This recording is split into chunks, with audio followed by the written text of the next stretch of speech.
ओम श्री सद्गुरुदेव भगवान की जय। मानस बोध भाग 1 उपदेश 14, जिसका शीर्षक है साधना की सही दिशा। ओम तत्सतात्मने नमः।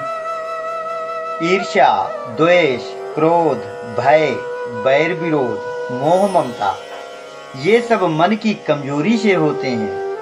द्वैत बुद्धि है जब तक, जैसे कहा गया है, क्रोध की द्वैत बुद्धि बिनु, द्वैत की बिनु अज्ञान। भय का भी यही कारण है। समझ तो आ जाए, सही बोध हो जाए तो निर्भय हो जाए। पहले हमको भी भय बहुत लगता था और हम आ गए यहाँ धारकुंडी में। यहाँ गुफा में शेर रहता था, इधर जंगल में भी शेर रहते थे। आदमी कोई यहाँ आता नहीं था, तो हम सोचे कहाँ आकर फंस गए। ये हमें खा डालेंगे शेर भालू। कहाँ की सदवई, कहाँ का दंड। तो हम बैठकर सोचा करें कि भगवान जाए भाड़ में, पहले इनसे कैसे छुटकारा मिले। यहाँ हम बाहर बैठा करें। गुफा में सफाई नहीं थी। गुफा में एक तरफ थोड़ा ऊंचा था, किसी ने धूनी लगा दी तो हम बैठ गए।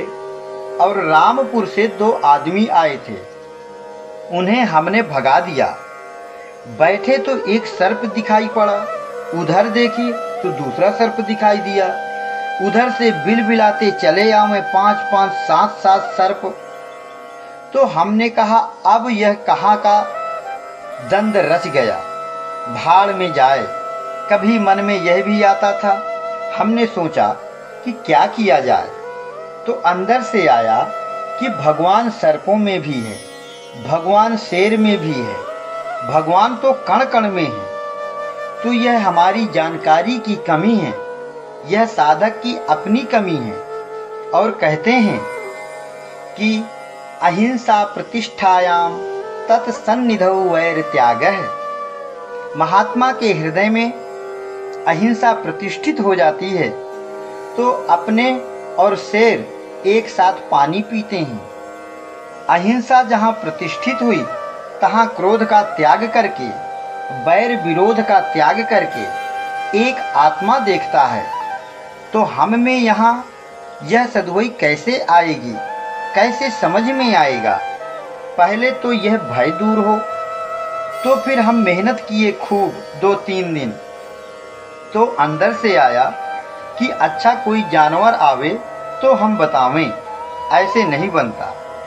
तो बस पहले तो एक अजगर निकला, फाय फाय करे, बहुत बड़ा मुंह था और 3-4 हाथ निकल कर घुसा था। सुना था कि यहाँ पर पांडवों को निगल लिया था। तो हमने कहा गए अब क्या किया जाए। तो फिर मामला हल हो गया। तो हम लकड़ी जलाए बैठे थे, अंधेरा हो गया था, रात के 8-9 बज रहा था। तो वह अजगर ऐसे ऐसे करते थोड़ा इधर उधर चला गया। फिर करीब 150 सांप निकले और हमें चारों तरफ से घेर लिया। फिर वो नहीं बोले, सब निकल गए चुपचाप। यहाँ शंकर जी का शिवलिंग उधर नीचे में था, हमारा आसन इधर ऊंचे में था। यहाँ पहले एक बाबा आया करता था, वो बताया करे कि यह शंकर जी की गुफा है, यहाँ आपको विघ्न आएगा। आप शंकर जी के ऊपर आसन लगाए हैं, शंकर जी नीचे हैं, यह ठीक नहीं है। वह कभी कभी रहा करता था, फिर चला जाता था। उसने कहा यह सिद्ध जगह है, आप यहाँ न रहिए, उधर ऊपर रहिए। यहाँ 2 एक सिद्ध महात्मा सतयुग वाले रहा करते हैं, तो आपको विघ्न डाल देंगे, तुम्हारी वृत्ति खराब हो जाएगी। तो हमने कहा हो जाएगी तो हो जाएगी, हम तो यहीं बैठेंगे और कहीं अच्छा ना लगे। यहाँ अच्छा रमणीय था। तो फिर उसने कहा आप कैसे सभ्य महात्मा हैं कि शंकर जी के ऊपर बैठे हैं। तो हमने कहा ऊपर न बैठे तो कहाँ, नीचे बैठे पानी में। फिर हमें उसे डांटना पड़ा। हमने कहा तुम समझते नहीं, छोटे छोटे लड़का होते हैं तो माता पिता के कंधे में चढ़ जाते हैं, टट्टी पेशाब कर देते हैं तो माता पिता क्या कभी नाराज होते हैं? अब ये हमारे बाप हैं, हमारे इष्ट देव हैं, हम इनके ऊपर न बैठें तो क्या तेरे ऊपर बैठें? तेरे ऊपर बैठें तो मर जाएगा कमजोर बाबा। हमने कहा हट उल्लू कहीं का, भाग। फिर मारे 4 डंडा तो भाग गया। फिर तब से वह नहीं आया। तो यह भय हमारी अपनी कमजोरी है। यह हमें आनुवांशिक कमजोरी मिल गई है कि आओ शेर हमें खा डालो। हम ही बुलाते हैं उसे। गांव में माताएं बच्चों को डराती हैं, हवा आया, शेर आया, तो शुरू से भय के संस्कार बन जाते हैं। जैसे शेर आ गया तो हमारे अंदर जो भय का संकल्प आ जाता है कि खा लिया खा लिया, यही हमारा संकल्प शेर के अंदर रिएक्ट होकर खाऊं खाऊं का रूप ले लेता है। और अगर भय के बजाय यह आए कि जो आत्मा मुझ में है वही इसमें भी है, शेर, भालू, चिड़िया, सर्प, शत्रु सब में वही है, तो हमारे समत्व के संकल्प उसके अंदर भी जागेंगे और वह अपने रास्ते जाएगा, हम अपने रास्ते जाएंगे। तो इस तरह से हमारे ही संकल्प उसे बुलाते हैं। यह सही बात है। अब जैसे आदमी बूढ़ा जर्जर हो गया तो कहता है अब भगवान उठा ले तो ठीक रहे, तो स्वयं बुलाता है मृत्यु को, तो झट मर जाता है। भगवान किसी को नहीं मारता। काल ही कर्म ही ईश्वर ही मिथ्या दोष लगाए, वह तो गुणातीत है, निर्लेप है। इसलिए लोग भगवान पर यूं ही दोष मढ़ते हैं। करने वाले खुद हैं, स्वयं अपनी इच्छा करके भोग रहा है। इसलिए इच्छाओं का दमन करिए, निरपेक्ष हो जाइए, निर्मल हो जाइए, संकल्पों का नाश करिए। तो निर्मल में कौन रहेगा? भगवान रहेगा। निर्मल मन जन सो मोहि पावा। और जब शंका ही शंका भरी है, ऐब ही ऐब भरा है, इच्छा भरी है, तो फिर भगवान नहीं आएगा। अगर भगवान आ जाए तो निर्भीकता आ जाएगी। और अभी क्या है कि एक तरफ इच्छा करते हैं, एक तरफ भजन करते जाते हैं। जितनी आमदनी करते हैं उतना खर्च करते जाते हैं। आमदनी ज्यादा होगी तो वीटो बनेगा और खर्च ज्यादा होगा तो कैसे बनेगा। इसलिए हम कहते हैं कि अनपेक्ष होना चाहिए, अपेक्षा रहित होना चाहिए। ऐसे ढंग से जो साधक रहते हैं वे सही हो सकते हैं, निर्भीक हो सकते हैं। साधक के जो लक्षण हैं वो उसमें आ सकते हैं, साधन की सही कोटि में अग्रसर हो सकते हैं। इसलिए सबसे बड़ी चीज एक ही है कि सजातीय गुणों का समूह हमें स्वीकार हो जाए और उनका साम्राज्य हो जाए। जब इतना हो जाए तो बस फिर सद्गुणों को भी विदा कर दें। देखो, अज्ञान को भगाने तक ज्ञान का काम है। ज्ञान का आलिंगन करते हैं तो अज्ञान नहीं जाएगा, क्योंकि ये एक दूसरे के पूरक हैं। इसलिए ये दोनों एक ही हैं। न ज्ञान है न अज्ञान है, ये एक ही चीज है। इसमें दो चीज बन जाती है। जब एक प्रक्षुप्त होती है तो दूसरी खड़ी हो जाती है। दिन के सुबह 6 बजते हैं, फिर धीरे धीरे शाम के 6 बजेंगे। दिन प्रक्षुप्त हो गया, रात आ गई। 12 घंटे दिन रहता है, फिर रात आ जाती है, फिर दिन आ जाता है। यह कब से झगड़ा है इनका? न रात हारे न दिन हारे। 12 घंटे दिन का, 12 घंटे रात का रोज एक जाता है, दूसरा आता है। इसी का नाम दुनिया है। इसलिए इनका झगड़ा नहीं खत्म होता। यह तो हम समझते हैं कि यह रात है, यह दिन है। लेकिन यदि रात और दिन अलग अलग दो चीजें होती तो कभी न कभी दोनों एक साथ दिखाई पड़ते। रात दिखाई पड़ती है तो दिन नहीं दिखाई पड़ता। दिन दिखाई पड़ता है तो रात नहीं रहती। तो ये एक चीज है, इसलिए एक ही दिखाई पड़ता है। एक ही चीज को हम दो करके देखते हैं, एक अंदर दो बाहर, फट गया फट गया फट गया, बस वही हाल है। इसलिए सबसे बड़ी बात यही है कि हम अपने अंतःकरण को इतना पवित्र बनाएं कि सद्गुण उसमें बरबस आते जाएं, इतना पवित्र बनाएं कि दुर्गुण सब निकल कर भाग जाएं, फिर सद्गुणों को भी विदा कर दें और दुनिया के सर्कुलेशन से बाहर हो जाएं। फिर सर्कुलेशन में नहीं आना चाहिए, और अगर अन्योन्याश्रय दोष में आ गए तो फिर कुछ नहीं हो सकता। इसलिए भगवान की ताकत नहीं यह सब कुछ करने की, क्योंकि ईश्वर के क्षेत्र में यह अन्योन्याश्रय है, उसमें गुण दोष दोनों रहेंगे, अनादि हैं ये। तो यह काम दास का है, साधक का काम है यह। जड़ चेतन गुण दोष में विश्व कीन्ह करतार, संत हंस गुण गहि पय परिहरिवार विकार। तो पहले सद्गुणों को ले और फिर उनका भी त्याग कर दें। सुनहु तात माया कृत गुण अरु दोष अनेक, गुण यह उभय न देखिए, देखिए सोय विवेक। इस तरह दोनों से छुट्टी लेना है। अगर समझ काम कर जाए तो हम अपने अंदर यह कर सकते हैं।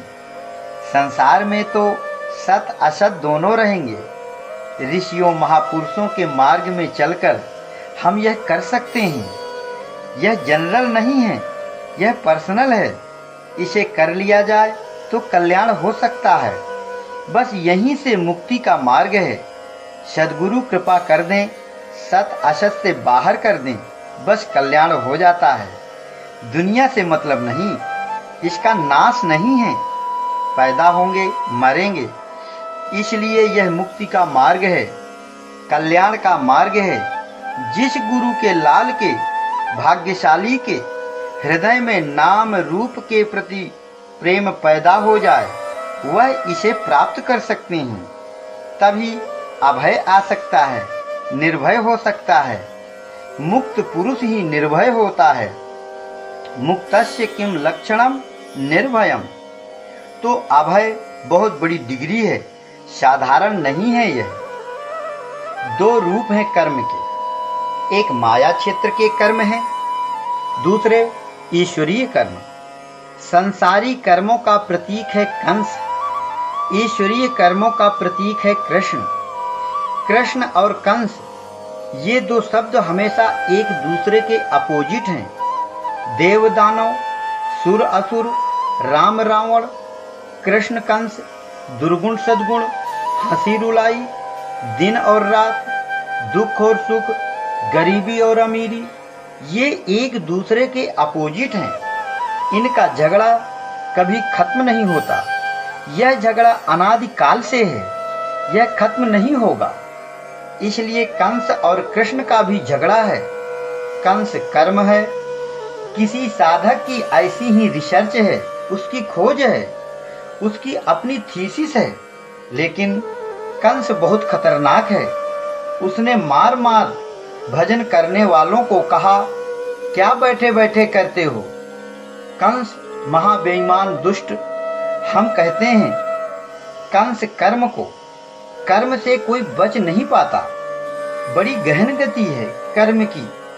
कर्म किसी से पराजित नहीं होता, क्योंकि जब कोई उसे मारने जाएगा तो हरकत करेगा, जब करेगा तो कर्म बनेगा। वह और बढ़ गया, बलवान हो गया, उसे ताकत मिल गई। करने वाले की आधी ताकत उसके पास चली गई, इसलिए उसे कोई पराजित नहीं कर पाता। गहनो कर्मणा गति, कर्म की गति बड़ी गहन है। इसलिए बाली से बलवान कोई नहीं था। राम को परेशान कर दिया। रावण को 6 महीने कांख में दबाए रहा। रामायण में बाली कर्म है, इस तरह कर्म बहुत बलवान होता है। कंस कर्म है, और जब मन रूपी मथुरा में डेरा धर लेता है तो फिर ब्रज, बरसाना आदि अंतःकरण रूपी चारों गांवों में कर्म ही कर्म छा जाता है। उससे कोई बच नहीं पा सकता। उसके मारे साधक को शांति नहीं रहती। तब इस धड़ धरती में अकुलाहट आती है। तब फिर भगवान याद आते हैं।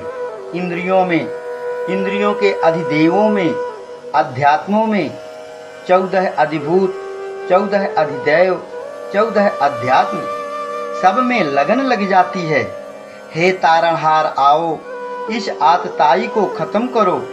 इस तरह भजन में लगन लग गई तो ध्यान जो है वह देवकी है, और जो सब में बसा हुआ है वह वासुदेव है। शरीर कारागार है। तब कंस के अपोजिट जो सजातीय कर्तव्य रूपी कृष्ण है वह पैदा हो जाता है। और फिर जब पैदा हुए काया रूपी कारागृह में तो सीधा जानकारी यमुना को पार कर, अर्थात जानकारी ग्रहण करके नियम रूपी नंद और भक्ति रूपी यशोदा के यहाँ ले जाते हैं। बस यही तरीका है। भगवान की भक्ति करें, नियम से साधना भजन करें, यह नंद बाबा है। यशुमती भक्ति है। और वहाँ है क्या? गाय और गोपी के अलावा तो कुछ है नहीं। यह सब कहानी साधक के अंदर की है, उसे समझो। जैसे कहते हैं, 9 लख गैया नंद बाबा के, नित नव माखन होए। 9 लाख गाय थी नंद बाबा के। 9 लाख गाय वहाँ चरेगी कहाँ? 9 लाख गाय अगर हो तो मथुरा, वृंदावन, कावा, आगरा करीब 80-90 किलोमीटर क्षेत्र में खड़ी हो सकती हैं। कुछ रह ही न जाएगा, न खेती न चारा। लेकिन अकेले नंद बाबा के 9 लाख गाय थी, ऐसा लिखा है। 9 लाख गाय का मतलब ये इंद्रियां हैं और सब कामधेनु थी। तो जब साधक की इंद्रियां वश में हो जाती हैं नियमबद्ध साधन से, तो जो इच्छा होती है वह देती हैं, कामधेनु बन जाती हैं उसकी इंद्रियां।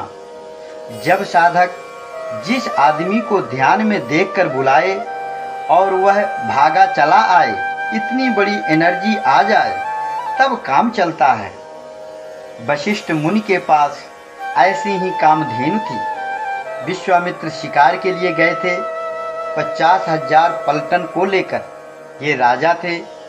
गए तो महात्मा की कुटिया दिखाई पड़ी, तो कहा किसका आश्रम है? तो बताया वशिष्ठ मुनि का आश्रम है। अच्छा तो चलो दर्शन कर लेते हैं। तो वशिष्ठ जी ने कहा कि राजन आज यहीं रुक जाइए। तो विश्वामित्र ने कहा, यहाँ आपके पास क्या है? मेरे पास बहुत पलटन है। तो वशिष्ठ जी बोले, है तो कुछ नहीं, लेकिन हो सकता है कुछ हो जाए। तो राजा का नशा तो इनको था ही। बोले अच्छा चलो रुक जाएं, देखें क्या करते हैं। तो जो कामधेनु थी वशिष्ठ के पास, उसके द्वारा सब व्यवस्था कर दी गई। ऐसा व्यंजन दिया गया खाने को कि उनके बाप दादा ने भी नहीं खाया था। सारे लोग, नौकर चाकर सब खाए पिए और सब स्तब्ध रह गए कि ऐसी भोजन सामग्री तो हम कभी देखे नहीं जिंदगी में। ये कहाँ से ले आए लंगोटी बाबा? कहाँ से यह सब इन्होंने इंतजाम किया? तो सवेरे पूछा कि यह सब आपने कैसे किया? क्या है आपके पास? ऐसे हमारे पास भी ताकत नहीं है, राजा होते हुए भी, कि इतनी मेहमानी करा दें इतनी जल्दी और ऐसे सुंदर ढंग से। तो बोले राजन ऐसा कुछ नहीं है, यह सब भगवान की कृपा है। और हमारे पास क्या है? हम लंगोटी वाले बाबा हैं। भगवान के पास बड़ी ताकत होती है, वही सब करने वाले हैं। तो बोले हम सुनते हैं कि आपके पास एक गाय है जो सब इच्छा भोजन दे देती है, सब सामान दे देती है, रिद्धि सिद्धि ले आती है। वह गाय कहाँ है? तो उन्होंने बता दिया कि यह है गाय। बोले अच्छा, यह गाय हम ले जाएंगे। ऋषि ने कहा, यह गाय तो ले जाने वाली गाय है ही नहीं, यह तो स्थायित्व है, क्षमता है। यह तो किसी के हृदय में जमी हुई रहती है, यह कैसे जा सकती है? तो बोले नहीं, यह तो हम ले जाएंगे। सिपाहियों से कहा, ए खोलो, ले चलो। जैसे गए उसके पास तो फों कर दिया, तो 1 किलोमीटर दूर जा गिरे जो खोलने गए थे। हार कर थक गए। वह जाने वाली गाय तो थी नहीं, वह तो जहाँ पैदा होती है उसी जगह पर रहने वाली है। उसके यहाँ कैसे जाएगी जिसके उस स्तर के संस्कार नहीं है? वह तो योग क्रिया से जागृत हुई है, उसके यहाँ योग क्रिया है ही नहीं। फिर यह झगड़ा चला, बड़ा भारी विवाद चला। अनेक कवियों ने, अनेक लोगों ने वशिष्ठ और विश्वामित्र के विवाद को लिखा है। यह भी कहते हैं कि वशिष्ठ श्रेष्ठ थे। वशिष्ठ कहते हैं ज्ञान को, जो सबसे श्रेष्ठ होता है। विश्वास का दृढ़ होना विश्वामित्र है। इस तरह ये 2 तत्व हैं, अध्यात्म में ऐसे लेते हैं। दोनों में कौन श्रेष्ठ है, यह झगड़ा है। ज्ञान कहता है कि मैं श्रेष्ठ हूँ, क्योंकि ज्ञान मोक्ष प्रद वेद बखाना। ज्ञान होने पर ईश्वर की प्राप्ति हो जाती है। विश्वास कहता है कि बिना मेरे कोई साधन फलीभूत नहीं होता है। कावन्यव सिद्धि की बिन विश्वासा, और बिन विश्वास भगत नहीं, तेहि बिनु द्रवहि न राम। बिना विश्वास के भगवान द्रवित नहीं होते। जब तक यह विश्वास नहीं आ जाता, तब तक यह तर्कना रूपी ताड़का मारी नहीं जा सकती। मन रूपी मारीच पर इसके बिना कंट्रोल नहीं होगा। फिर यह मन का स्वभाव रूपी सुबाहु मारा नहीं जा सकता। फिर ईश्वर को जानने की प्रक्रिया ठप्प पड़ जाएगी। ईश्वर को जान नहीं पाएगा तो साधक कमजोर पड़ जाएगा। इसलिए विश्वामित्र भी कमजोर नहीं है। उधर ज्ञान के बिना कुछ हो नहीं सकता, इसलिए वशिष्ठ भी कमजोर नहीं है। तो इन दोनों का झगड़ा कब निपटेगा? जब साधना समाप्त हो जाएगी। विश्वामित्र बड़े बलवान थे, बड़े अस्त्र शस्त्र विद्याएं थी उनके पास, और बहुत बड़े तपस्वी थे। उनके बराबर तपस्या किसी ने नहीं किया। जबरदस्ती ब्राह्मण बन गए। जब वह वशिष्ठ के पास गए तो उन्होंने कहा, आओ राज ऋषि। तो बहुत नाराज हुए कि मुझे ब्रह्म ऋषि नहीं कहा। तो सोते समय वशिष्ठ के लड़कों का सिर काट डाला। तो वशिष्ठ की पत्नी अरुंधति ने कहा कि ब्रह्म ऋषि कह दो, नहीं तो तुम्हें भी मार डालेगा, मुझे भी मार डालेगा, ये बहुत बलवान है। लेकिन वशिष्ठ ने कहा कि चाहे मार डाले, लेकिन मैं कह नहीं सकता। मैं जानता हूँ कि विश्वामित्र बहुत बड़ा तपस्वी है, लेकिन ब्रह्म ऋषि कहने का टाइम जब आएगा तभी कहूँगा। तो एक रोज विश्वामित्र छिपकर उन दोनों की बात सुन रहे थे। जब अरुंधति ने फिर कहा कि उन्हें ब्रह्म ऋषि कह दो, तो वशिष्ठ ने कहा, विश्वामित्र तो ब्रह्म ऋषि से बड़ा है, लेकिन वह फरसा बांध कर चलता है, तलवार बांधता है, शस्त्र लेकर चलता है, तो मैं कैसे उसे ब्रह्म ऋषि कहूं? तो सुन लिया विश्वामित्र ने। फिर त्याग कर सब हथियार गए। वशिष्ठ ने कहा, आओ ब्रह्म ऋषि आओ। तो एक साधक के हृदय में जब दोनों डिग्रियां पूरी होती हैं, तो फिर न ज्ञान रह गया, न विश्वास रह गया, न चूना रह गया, न हल्दी रह गई। एक तीसरी चीज तैयार हो जाती है।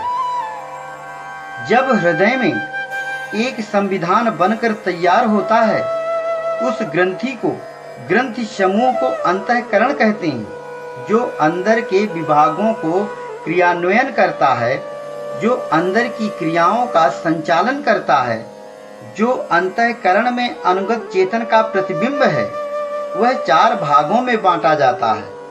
अहंकार, बुद्धि, मन और चित्त 4 भागों में बांट दिया जाता है। तो उनका काम क्या है? नाम एक ही है। अंतःकरण समूह संसार को धारण करता है और 4 तरीके से क्रिया करता है।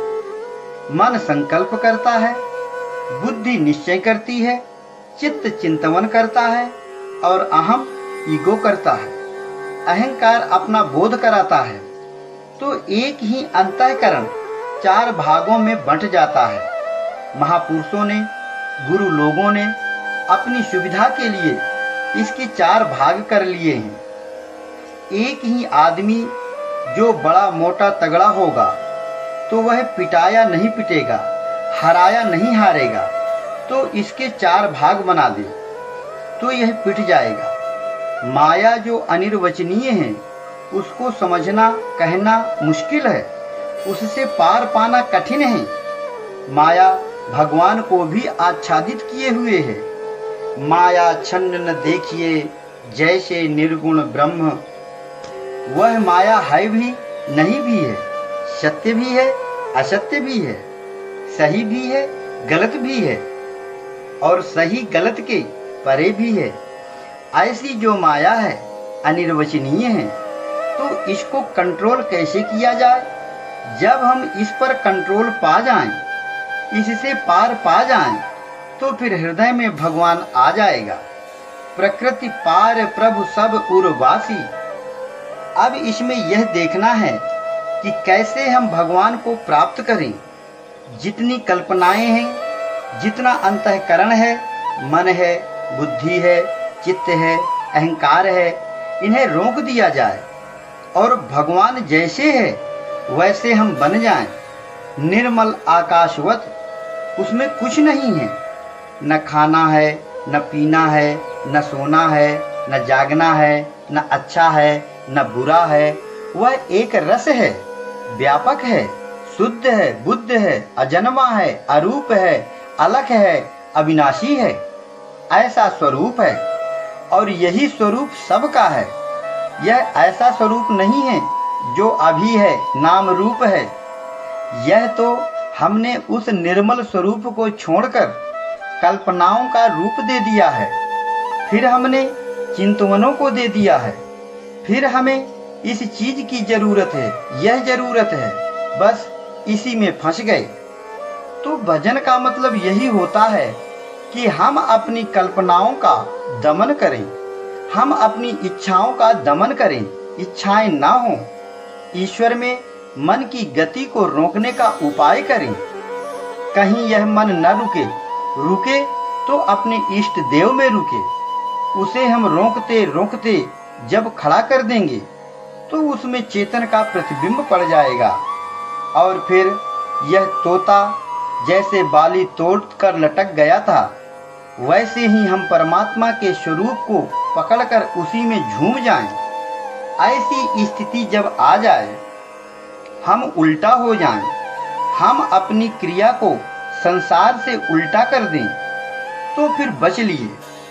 परमात्मा हमारे पास रह जाएगा और यह जो विकार हैं, यह माया हट जाएगी। उल्टा उल्टा होना है। उल्टा चले सो औलिया, सीधा सब संसार। सब लोग सीधा चलते हैं। हम कहते हैं कि सब लोग सुख सुख चिल्लाते हैं। कोई एक आदमी नहीं है जो दुख की मांग करे। क्यों नहीं उल्टा हो जाते? गीता कहती है, या निशा सर्वभूतानां तस्याम जागृति संयमी। जिसमें भगवान का भक्त जागता है उसमें दुनिया सब सोती है, और भगवान का भक्त जिसमें सोता है उसमें दुनिया जागती है। इस तरह से उल्टा जब हो जाए तब फिर ठिकाना लग जाए। दुनिया में इच्छा से फंसता है जीव, अनपेक्ष हो जाए तो यह माया छूट जाती है। बंदर ने लड्डू की इच्छा किया तभी तो वह फंस गया। इच्छाओं का दमन तो है ही नहीं। इच्छा तो है ही कि हमें लड़ुआ मिले। इसको हटा सकता नहीं अंतःकरण से। इसे जब हटा देगा तब लड़ुआ छूटेगा। नहीं हटा पाया तो बस फंस गया। अगर उसे ज्ञान हो जाता कि लड़ुआ के कारण फंसे हैं, तो वह सोचता कि लड़ुआ जाए भाड़ में, हम भाग तो जाएंगे। तो यह वह जानता ही नहीं था। यह जानना ही तो ज्ञान है। बस इतने में मामला अटका है कुछ भी नहीं। हम शिष्य हैं और गुरु वशिष्ठ है, वक्ता है, ज्ञान है, और यह आदान प्रदान योग वासिष्ठ है। योग की पुस्तकें सबसे श्रेष्ठ मानी जाती हैं। वशिष्ठ माने श्रेष्ठ। तो इसमें राम को साधक बनाया गया है और ज्ञान को गुरु। जो आत्मा में रुचि है परमात्मा को प्राप्त करने की, वह राम है। और ज्ञान जो प्राप्त हो रहा है उसे ईश्वर की तरफ से, गुरु की तरफ से, वह ज्ञान वशिष्ठ है। दोनों के बीच में डिस्कशन, विचार विमर्श हो रहा है। इस प्रकार हर साधक अपने अंतःकरण में एडजस्टिंग करता है तो वह चरम लक्ष्य को प्राप्त कर सकता है। और अगर भगवान का भजन करना चाहते हो, भगवान की नीति पर चलना चाहते हो, भगवान के ज्ञान को लेना चाहते हो, तो फिर बिना किए नहीं आएगा। ओम श्री सद्गुरुदेव भगवान की जय।